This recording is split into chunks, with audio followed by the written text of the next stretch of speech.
Welcome to What the Wrestling, a show where I take a look at the different wrestling companies and their antics that made me go, what the? We're gonna start with AEW this time. Pretty much I only had one thing to note for AEW. There was a tag team match set up between All Ego Ethan Page, my favorite Canadian zombie, and Scorpio Sky versus Darby Allin and the legendary Sting. Well, Darby Allin told Sting he didn't have to show up. Told him not to show up. He's got this. And so, Darby Allin went alone, basically in a handicap match of his own design. Which, foolish or whatever.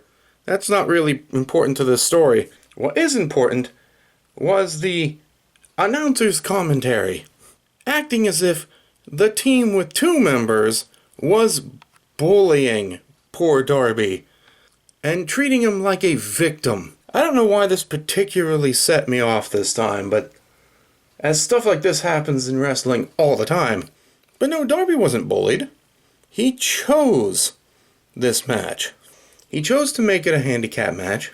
He illegally brought foreign objects into play. He isn't the hero in this story as much as they wanted to lead you to believe.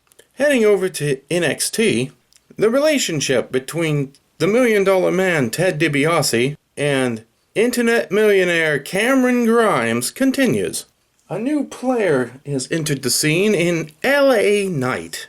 Knight was an up-and-coming wrestler who seemed to do the whole rich guy, modern top baller kind of thing.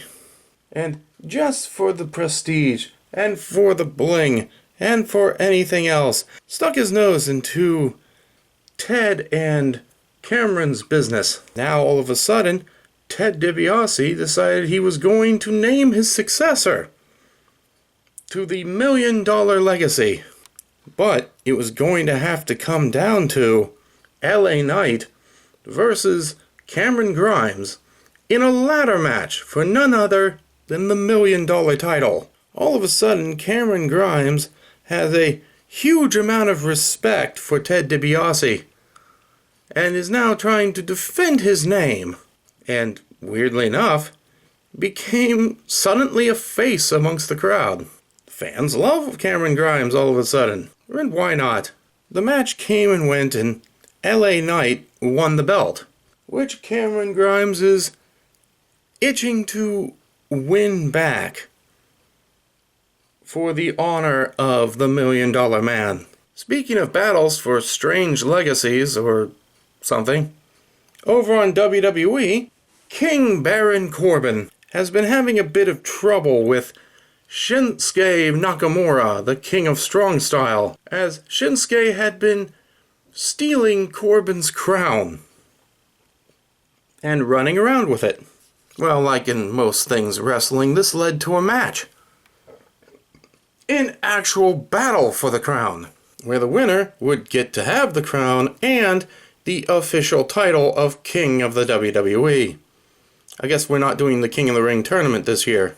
We have a new king, as Shinsuke Nakamura had beaten Baron Corbin, who is now stripped of the title of king and is, well, Baron Corbin. More on where that takes us next month. Eva Marie had been touting her return, her evolution, for some time now. And she recently has showed up again, with a new special friend in tow. An interviewer was about to ask who this heavy-set stranger was, and she was about to reply with her own name, when Eva interrupted and said her name is Doudrop. And now that's kind of stuck. Whether this lady likes it or not, her name is Doudrop. It seems almost insulting, and we'll see where this starts going, I suppose.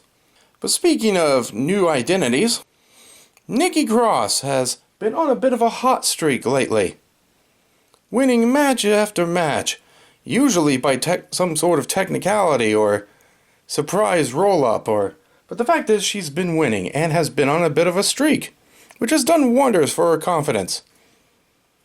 She claims that she kind of feels like a superhero now.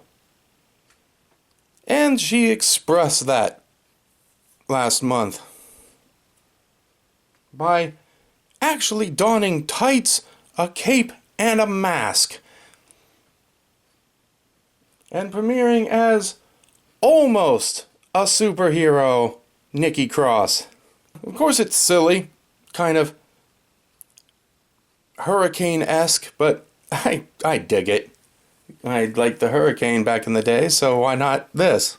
Shayna Baszler recently had a bit of a tiff with Alexa Bliss and had a serious problem with her doll Lily, calling it just a stupid doll. Throw away the act. It's not impressing anybody. It's dumb. Stop it.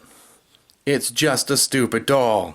Well, apparently, Just a Stupid Doll took offense to that and proceeded to haunt Shayna Baszler backstage with a bunch of freak accidents and appearing in mirrors and stuff like that. All of this, of course, like most wrestling things, led to a match with Shayna Baszler versus Alexa Bliss at the Hell in a Cell pay-per-view, where Shayna proceeded to grab Lily, stomp it into the mat, and proclaim it as a stupid doll, before, of course, losing.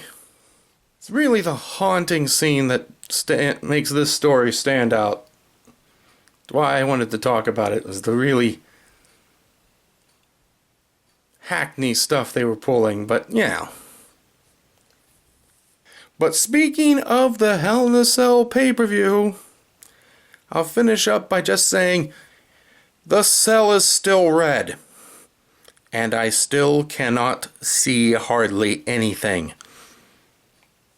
Thank goodness for the camera crews inside of the cell, or we wouldn't see any action due to the eye bleeding. But that's going to do it. No doubt we're going to have more stories next month. More things to talk about. Perhaps, maybe more interesting things to talk about. But until then, I'll see you in the ring.